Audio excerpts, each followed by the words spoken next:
Hi అందరికీ. ఈ video వచ్చి విష్ణాలయంలో కళ్యాణం జరిగిందండి. ఆ కళ్యాణం వీడియో అనమాట. కళ్యాణం జరిగాక జమ్మి చెట్టు దగ్గర పూజ చేశారు. నేను ఆ వీడియో ఒరిజినల్ వీడియో పెట్టేస్తున్నాను, చూడండి.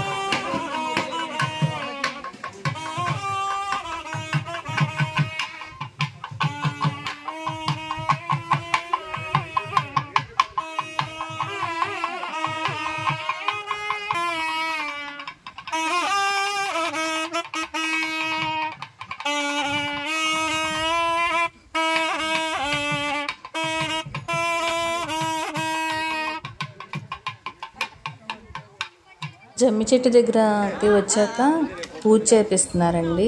విష్ణాలయంలో కళ్యాణం జరిగాక జమ్మి చెట్టు దగ్గరికి తీసుకొచ్చారు స్వామి అమ్మవారిని.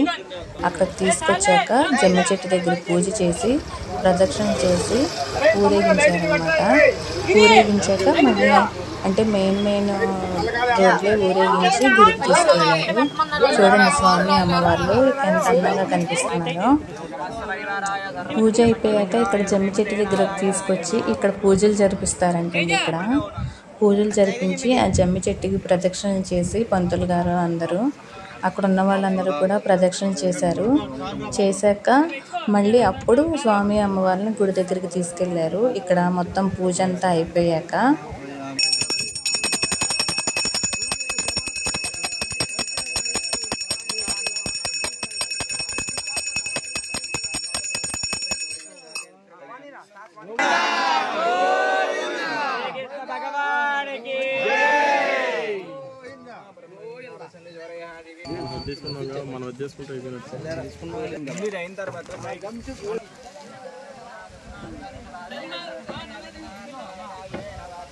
పూజ అయిపోయిందండి. పూజ అయ్యాక అందరూ ప్రదక్షిణ చేస్తున్నారు. అక్కడ ఉన్న వాళ్ళందరూ నైట్ టైం కదా, అందుకని మరీ ఎక్కువ మంది అయితే లేరు.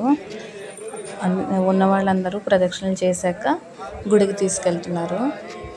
స్వామివారి రథం చాలామంది లాగారండి. ఎందుకంటే ఎవరైనా అలా దేవుడి పల్లకి వస్తున్నప్పుడు మనం వెళ్తున్నా అలా కనిపిస్తే లాగుతాం కదా, అదొక అదృష్టంగా అనుకుంటాము. స్వామివారి రథం లాగుతూ చాలామంది తీసుకువెళ్ళారు రథం ఊరేగింపుగా. స్వామి అమ్మవార్ల దర్శనం మీరు కూడా చేసుకుంటారని పెట్టానండి. అలాగే అక్కడ పూజ చేశారు కదా జమ్మి చెట్టుకి, అది కూడా బాగుందని తీసి పెట్టాను. థ్యాంక్ యూ ఫర్ వాచింగ్ అండి. ఈ వీడియో మీకు నచ్చిందని అనుకుంటున్నాను. ఊరేగింపుకి బయలుదేరారండి స్వామివారు, రథం లాగుతున్నారు అక్కడ ఉన్న వాళ్ళందరూ కూడా. థ్యాంక్ యూ ఫర్ వాచింగ్ అండి. ప్లీజ్ నా ఛానల్ సబ్స్క్రైబ్ చేయండి, లైక్ చేయండి, షేర్ చేయండి అండి. Thank you for watching. నేను ఒరిజినల్ వీడియోనే ఉంచేసానండి, ఎందుకంటే అక్కడ కొన్ని పంతులు గారి మంత్రాలు అలా ఉన్నాయి కదా, అందుకని ఒరిజినల్ వీడియో ఉంచేసి నేను ఇలా వాయిస్ ఓవర్ ఇస్తున్నాను అనమాట. అది మ్యూట్ చేయకోకుండా. మీ అందరికీ నచ్చిందని అనుకుంటున్నాను, అందుకే షేర్ చేశాను. స్వామివారు బయలుదేరారండి ఊరేగింపుగా. చూడండి చాలా స్వామివారు ఇలా ఊరేగింపుగా వస్తుంటే నీళ్లు వారబోసి కొబ్బరికాయ, బియ్యం, పూలు, పసుపు, కుంకుమ, అగరబత్తీలు ఇస్తామండి. అందరూ కూడా అలా ఇచ్చి దర్శనం చేసుకుంటారు.